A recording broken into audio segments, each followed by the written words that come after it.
Assalamualaikum warahmatullahi wabarakatuh. Saya Akmal Adli bin Azhar dari kelas L3B bernombor matriks DL22209. Hari ini saya akan menerangkan serba sedikit tentang tafsir ringkas surah Al-Mulk ayat 1 hingga 15. Untuk ayat pertama surah Al-Mulk, tafsir ringkasnya ialah ayat pertama surah Al-Mulk ini dimulai dengan lafaz tabaraka, iaitu dari perkataan barakah yang disandarkan kepada Allah. Ia bermaksud membesarkan dan meninggikan zat Allah SWT mengatasi selainnya. Dialah Tuhan yang maha berkat, di mana keberkatan atau kebaikannya yang sangat banyak, semakin bertambah sehingga melimpah ruah dan juga berkekalan. Ayat ini juga menjelaskan bahawa Allah SWT memiliki segala keberkatan dan kebaikan kerana dialah yang memegang dan menguasai seluruh kerajaan dan pemerintahan di langit maupun di bumi, dari dunia hingga akhirat. Allah adalah Raja, penguasa dan pemerintah yang mengatur, mengurus, memakmurkan dan menjaga kelangsungan alam ini.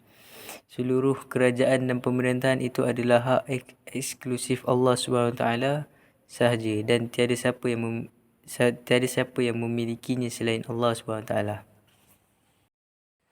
Pada penghujung ayat ini menjelaskan kesempurnaan kuasa Allah SWT, di mana dia bukan hanya memegang pemerintahan alam ini, tetapi dia juga yang maha menentukan segala sesuatu. Allah lah yang menjadikan semua makhluk dan menetapkan hukum hakam dan peraturan untuk mengikut kehendaknya. Pengajaran yang boleh kita dapat daripada ayat pertama ini adalah mohonlah keberkatan daripada Allah SWT sahaja, bukannya meminta berkat daripada manusia atau makhluk yang lain, kerana hanya Allah sahaja berkuasa memberikan keberkatan dan kebaikan kepada makhluknya.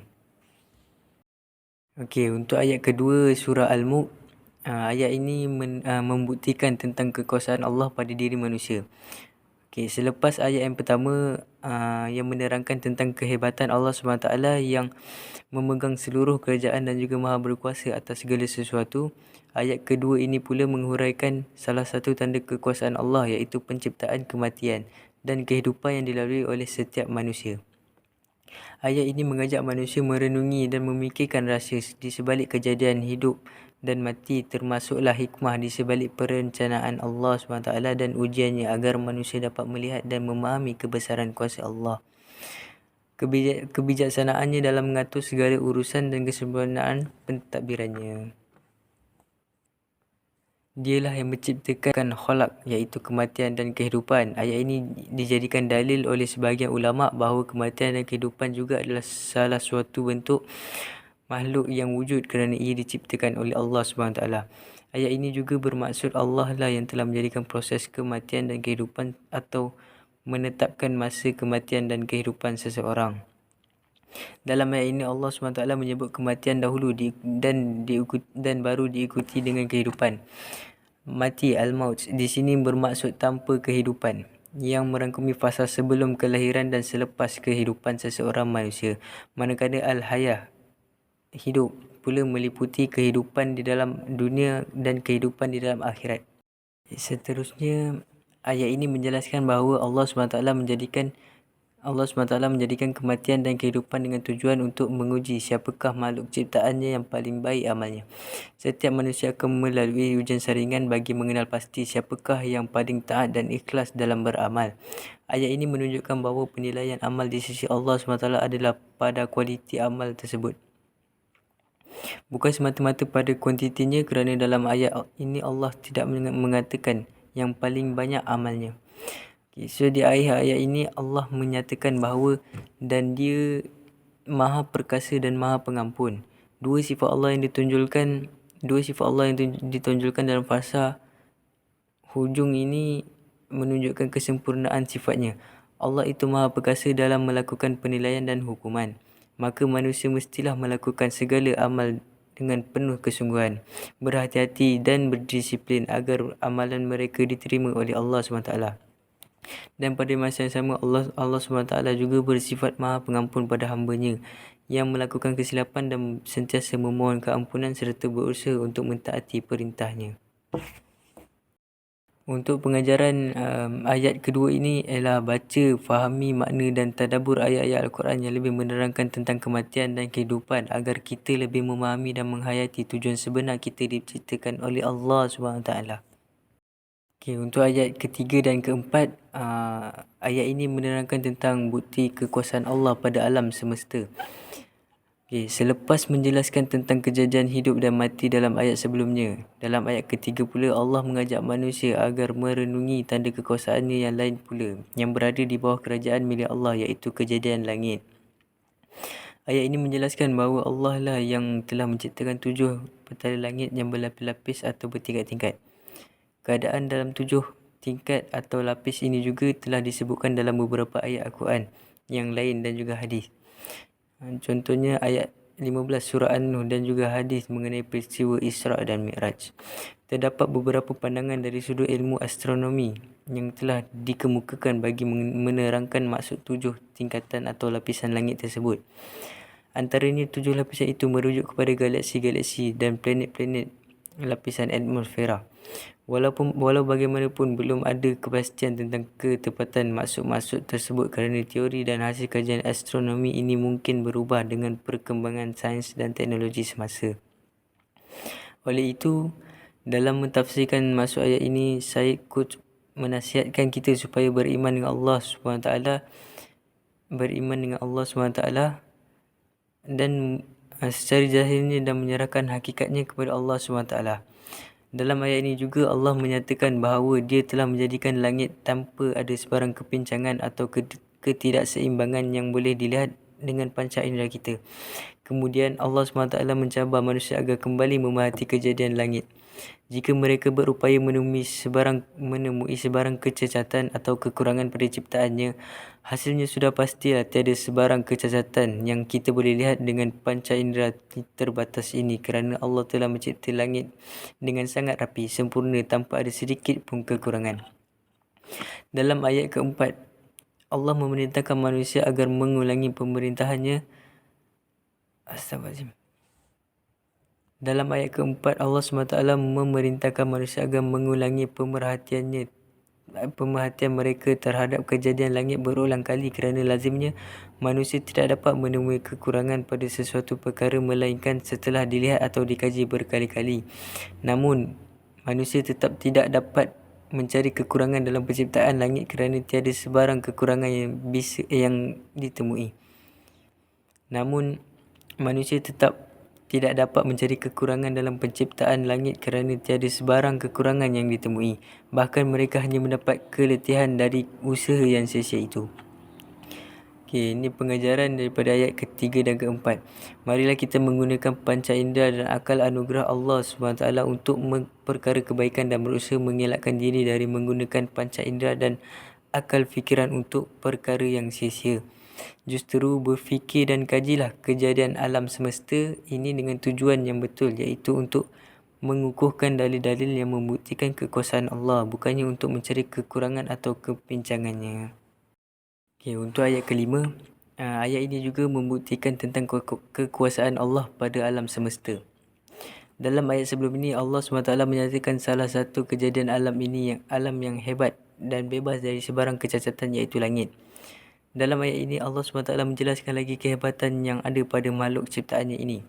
Allah SWT menyatakan bahawa langit di dunia itu, iaitu langit yang terdekat dan yang dilihat oleh mata kasar manusia, diperhiasi dengan pelita-pelita. Yang dimaksudkan dengan pelita-pelita adalah bintang-bintang yang bertaburan di halaman langit itu.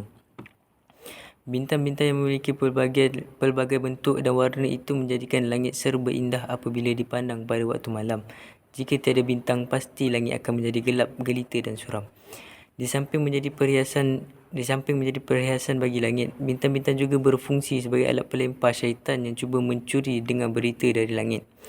Berdasarkan satu hadis yang diriwayatkan oleh Imam Al-Bukhari, menyatakan bahawa syaitan yang mencuri dengan berita itu akan terkena lemparan api bintang dahulu sebelum sempat mereka memberitahu kabar tersebut kepada penduduk bumi. Menurut Qatadah, Allah SWT menjadikan bintang untuk 3 tujuan sahaja, iaitu sebagai perhiasan langit, alat pemanah syaitan dan penunjuk bagi arah bagi musafir. Imam Ibn Kathir berpendapat ayat ini dan kami Jadikan bintang-bintang itu tidak dituju kepada bintang-bintang yang beredar di langit semata-mata. Ini kerana sekali-sekala terdapat bintang yang meluncur dengan sangat laju yang dinamakan sebagai meteor ataupun tahid bintang. Api yang terhasil daripada pergeseran meteor dan udara itulah melempar syaitan-syaitan yang mengganggu manusia dalam menegakkan iman kepada Allah. Rejaman dari bintang itu adalah balasan dunia terhadap syaitan. Namun di hujung ayat ini Allah menjelaskan bahawa dia menjadikan balasan yang jauh lebih dahsyat di akhirat nanti buat syaitan dan para pengikutnya, iaitu api neraka yang marak menjulang. Pengajaran untuk ayat 5 ini adalah pandangan kedamaian dan keindahan pada susunan bintang-bintang yang bertaburan umpama pelita, serta kajilah ilmu astronomi bagi membangunkan tamadun manusia, kerana hakikat sebenar ilmu tentang bintang di angkasa itu adalah lebih jauh, lebih luas dan lebih indah daripada yang dilihat oleh mata kasar. Sesungguhnya manusia itu terlalu kerdil dan tidak sepatutnya merasakan dirinya hebat dan lebih daripada orang lain. Untuk ayat yang ke-6 dan ke-7, ayat ini menerangkan tentang isyarat kekuasaan Allah SWT pada penciptaan api neraka. Selepas Allah SWT menyatakan secara khusus azab yang disediakan kepada syaitan, didatangkan pula pada ayat ke-6 akan balasan bagi para pengikut jejak syaitan, iaitu orang-orang kafir. Orang kafir adalah mereka yang enggan dan ingkar untuk tunduk kepada Allah SWT akibat terpedaya dengan hasutan syaitan. Mereka ini disediakan dengan seburuk-buruk tempat kembali, iaitu azab api neraka. Ibnu Ash'ur menyatakan ayat ini menyempurnakan makna ayat sebelumnya yang menjelaskan bahawa neraka bukan hanya khusus untuk syaitan, tetapi juga disediakan untuk orang kafir dan musyrik secara umum. Dalam ayat ke-7 pula, Allah SWT menggambarkan betapa dahsyatnya siksaan yang diterima oleh penghuni neraka.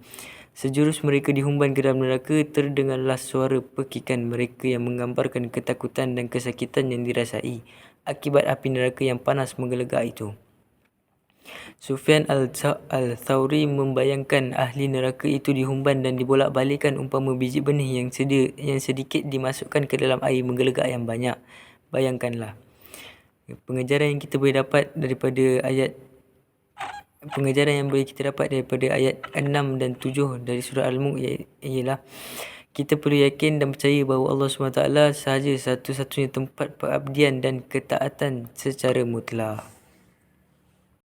Untuk ayat ke-8 iaitu menerangkan tentang isyarat kekuasaan Allah pada penciptaan api neraka. Di dalam ayat sebelum ini Allah SWT menggambarkan betapa ngerinya suasana dalam neraka yang penuh dengan hiruk pikuk jeritan suara orang-orang kafir sejurus mereka dihumban ke dalamnya. Pada awal ayat ini pula Allah SWT menjelaskan tindak balas neraka terhadap golongan kufur ini dengan menggambarkan kemarahannya yang amat sangat terhadap kekufuran mereka. Perkataan tamayyizu menggambarkan seolah-olah neraka itu hampir pecah berkecai lantaran kemarahannya terhadap para penghuni neraka itu.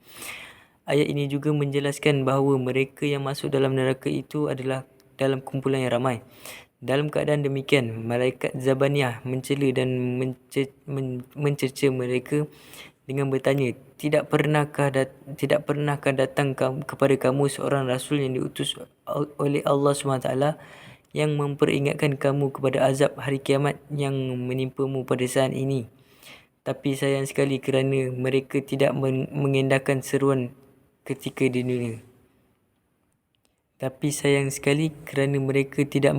Seruan Rasul ketika di dunia. Ayat ini jelas menunjukkan keadilan Allah SWT terhadap makhluk, iaitu dia tidak akan mengazab seseorang melainkan setelah mengutus seorang Rasul kepadanya. Pengajaran bagi ayat ini adalah bagi memantapkan keimanan kita terhadap kewujudan azab neraka sebagaimana yang telah digambarkan dalam Al-Quran, kita hendaklah memikirkan keadaan azab neraka yang mengerikan itu agar lahir perasaan takut kepada azab Allah SWT. Untuk ayat ke-9 iaitu menerangkan tentang dialog ahli neraka. Setelah menggambarkan kemarahan neraka serta lontaran pertanyaan yang mengecam penghuni neraka dalam ayat yang sebelumnya, maka Ayat ini diteruskan dengan dialog ahli neraka yang menzahirkan penyesalan mereka. Orang kafir sudah tiada lagi hujah dan terpaksa akhirnya mengakui bahawa memang sungguh telah datang kepada mereka seorang rasul yang memberi peringatan, tapi mereka tetap juga mendustainya dengan menolak dakwah dan menafikan semua kebenaran yang disampaikan. Orang kafir bukan sekadar mendustakan seruan para rasul, bahkan mereka turut mengejek dan mendakwa bahawa rasul dan para pengikutnya itu yang telah jauh sesat. Al-Zamakhsyari menyatakan bahawa di hujung ayat ini boleh juga ditafsirkan sebagai kata-kata malaikat penjaga neraka terhadap orang kafir yang sesat akibat perbuatan mereka ketika di dunia itu.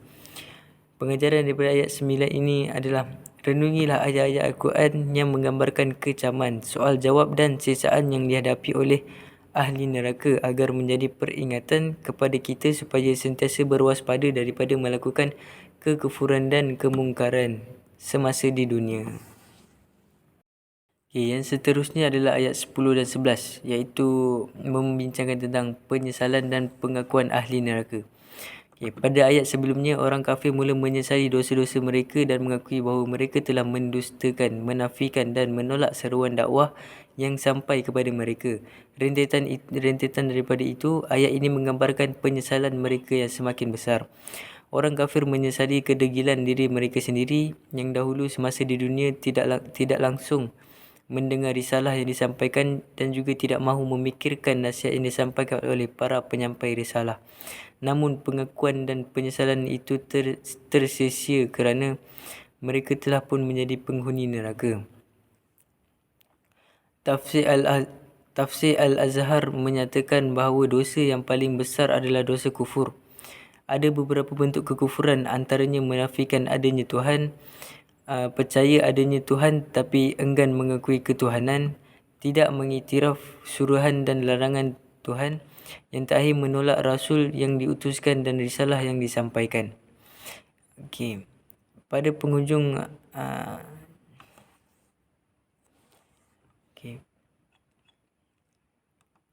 Pengajaran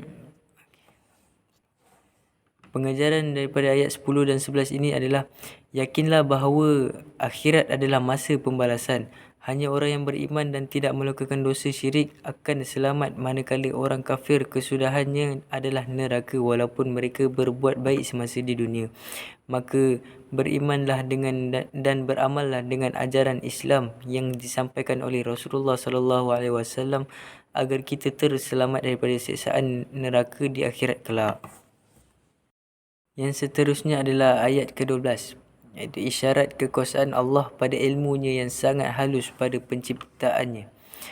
Setelah menyatakan tentang situasi orang kafir di akhirat sebagai satu bentuk tarhib, iaitu ancaman dan peringatan, Allah SWT menarik hati manusia dengan cara targhib, iaitu memberi gambaran yang indah tentang situasi orang yang beriman. Bagi orang yang beriman yang meyakini akan perkara-perkara ghaibiyat yang terangkum di dalam rukun iman, akan muncul dalam hatinya mereka rasa takut kepada Allah SWT melebihi takutnya kepada perkara yang lain. Disebabkan keyakinan ini, mereka akan berasa sentiasa diawasi oleh Allah SWT pada setiap perkara yang dilakukan dan pada setiap masa, walaupun mereka tidak nampak Allah SWT sedang mengawasi mereka ataupun pada ketika mereka terlindung daripada pandangan orang lain. Kewaspadaan dan kesedaran inilah yang melayakkan mereka mendapat keampunan dan beroleh ganjaran yang besar dari Allah SWT. Pengajaran dari ayat 12 ini adalah berusahalah untuk menambah ilmu pengetahuan supaya mampu menambah keimanan terhadap perkara-perkara ghaibiyat. Imam Ibn Kathir menyatakan bahawa al-khasyah atau rasa takut adalah refleksi daripada keimanan dan pengetahuan. Untuk ayat 13 dan 14 pula, ia juga membuktikan tentang isyarat kekuasaan Allah pada ilmu-ilmunya yang sangat halus pada penciptaannya. Setelah Allah menggambarkan siksaan yang tidak terperi azabnya terhadap golongan kafir serta janji keampunan buat golongan yang beriman, Maka pada ayat ini Allah SWT susuli dengan satu penegasan buat manusia tentang kekuasaan ilmu serta pengetahuannya. Di dalam ayat 13, dengan menggunakan kata seruan, Allah SWT mencabar manusia sama ada mereka mengucapkan sesuatu secara terang-terangan ataupun tersembunyi. Semuanya berada dalam pengetahuannya, hatta apa yang tersembunyi dalam hati mereka. Menurut Ibnu Abbas, ayat ini diturunkan berkenaan kaum musyrikin yang telah mengutuk Nabi Muhammad SAW dan mereka menyembunyikan hal tersebut sesama mereka agar tidak diketahui oleh Tuhan Muhammad. Seterusnya, dalam ayat 14, Allah SWT menimbulkan persoalan kepada manusia bahawa bukankah Dia yang Maha mencipta segala apa yang ada di dalam ini? Persoalan ini agar manusia berfikir bahawa segala yang ada dan berlaku di bumi adalah dalam pengetahuan Allah SWT. Ayat ini juga menerangkan betapa maha halusnya dan mendalamnya pengetahuan Allah SWT dalam mengetahui segala-galanya tentang semua makhluk ciptaannya. Dia amat teliti dengan segala penciptaannya, daripada sebesar-besar makhluk seperti matahari hingga sekecil-kecil zarah. Sudah pasti Allah SWT mengetahui segala-galanya kerana Dialah yang mengawal semua urusan makhluknya sama ada zahir maupun batin. Kedua-dua sifat Allah SWT disebutkan di sini berkaitan dengan ayat-ayat sebelumnya. Surah ini menceritakan tentang manusia yang mengambil pengajaran lalu mendapat kebaikan dan manusia yang salah memilih jalan lalu mendapat kerugian dan penyesalan. Allah SWT memberitahu kesan-kesan yang mereka akan hadapi daripada tindakan mereka itu. Pengajaran yang kita boleh buat daripada ayat yang boleh kita buat daripada ayat 13-14 ini adalah kita sebagai makhluk Allah SWT hendaklah sentiasa meyakini bahawa setiap tindakan kita sama ada secara sembunyi atau zahir pastinya dalam pengetahuan Allah SWT. Hatta apa yang terlintas dalam hati kita pun pasti Allah mengetahuinya. Allah Maha mengetahui sama ada kita ikhlas atau tidak dalam melakukan sesuatu amal.